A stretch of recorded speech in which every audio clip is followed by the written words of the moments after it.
ఆంధ్రప్రదేశ్ రాష్ట్ర ప్రభుత్వ ఉద్యోగులు మరియు పెన్షనర్ల ఆర్థిక ప్రయోజనాలకు సంబంధించి ప్రస్తుతం ఒక కీలకమైన చర్చ జరుగుతుంది.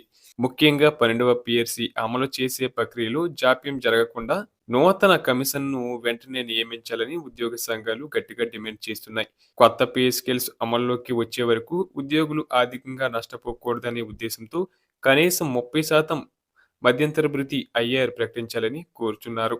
ఈ మేరకు పీఆర్‌టీయూ జిల్లా అధ్యక్షుడు నరహరి అంజన్ రెడ్డి ఒక అధికారిక ప్రకటన విడుదల చేస్తూ ప్రభుత్వ ఉద్యోగుల జీతభత్యాల విషయంలో ప్రభుత్వం తక్షణమే స్పందించాలని కోరారండి. ఉద్యోగుల డిమాండ్లలో కేవలం ఐఆర్ మాత్రమే కాకుండా ఇతర కీలక అంశాలు కూడా ఉన్నాయి. సెక్రటరియట్ ఉద్యోగులకు చెల్లిస్తున్న విధంగానే సిపిఎస్ విధానంలో ఉన్న ఉపాధ్యాయులకు కూడా వారి డిఏ బకాయిలను నగదు రూపంలో చెల్లించాలని వారు కోరుతున్నారు.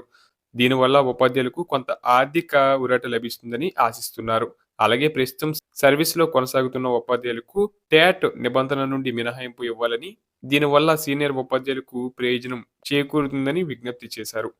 అలాగే 10వ తరగతి విద్యార్థుల కోసం ప్రభుత్వం అమలు చేస్తున్న 100 రోజులు ప్రత్యేక సెక్షన్ ప్లాన్‌లో సెలవు దినాలను మినహాయించాలని, తద్వారా అటు విద్యార్థులకు, ఇటు ఉపాధ్యాయులకు పనిభారం తగ్గుతుందని సూచించారు. రాష్ట్రంలో విద్యా వ్యవస్థను బలోపేతం చేసే దిశగా మెగా డిఎస్సి నిర్వహించిన తర్వాత కూడా ఖాళీగా ఉన్న సుమారు 500 ఉపాధ్యాయ పోస్టులను అకాడమిక్ ఇన్‌స్ట్రక్టర్ల ద్వారా భర్తీ చేయాలని డిమాండ్ వినిపిస్తుంది. తద్వారా పాఠశాలల్లో బోధన నిరంతరాయంగా సాగుతుందని భావిస్తున్నారు. మరోవైపు ఏపీ టీచర్స్ గిల్డ్ ఎయిడెడ్ పాఠశాలల సమస్యలపై దృష్టి సారించింది. ఉమ్మడి ప్రకాశం జిల్లాలో సుమారు 165 మంది ఎయిడెడ్ ఉపాధ్యాయులకు వెంటనే వెబ్ కౌన్సిలింగ్ నిర్వహించి వారిని ఖాళీగా ఉన్న చోట్ల నియమించాలని కోరుతున్నారు. దీనికి సంబంధించి జీవో నెంబర్ 1 ప్రకారం సీనియారిటీ జాబితాలను పారదర్శకంగా రూపొందించాలని కోరారు. మండలాల వారీగా ఎయిడెడ్ ఉపాధ్యాయుల సంఖ్యను మరియు పాఠశాలలో విద్యార్థుల సంఖ్యను సరిపోల్చాలని వారు సూచించారు.